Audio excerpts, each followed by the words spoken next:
So, one way to think about the characteristics of effective teaching is to consider the knowledge, skills, and attitudes that an effective teacher possesses. We start with knowledge. Anyone who's ever taught a college class likely has sufficient knowledge of their disciplinary content.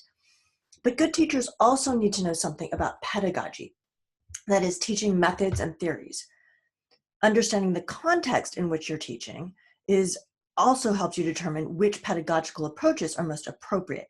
And by context, I mean, are you teaching a big class, a small class? Is it required or elective? And who are your students?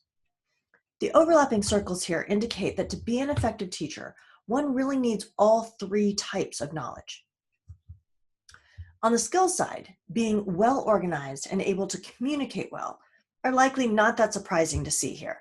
Anyone who's been in a classroom as a student knows that one of the first things students are going to notice is when an instructor is not organized or not able to communicate clearly.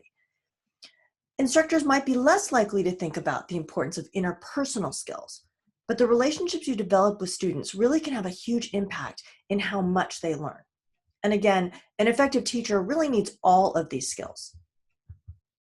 Finally, we know that fundamental to everything else are the attitudes, beliefs, and perceptions that instructors bring with them into the classroom.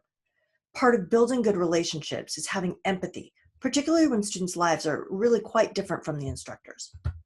Effective teachers also approach the classroom with an open mind, both in terms of being receptive to what students are bringing to the classroom and being open to changing their own thoughts and behaviors. Finally, the best teachers are student-centered, and that includes a belief that teaching is about helping students learn, not just delivering information.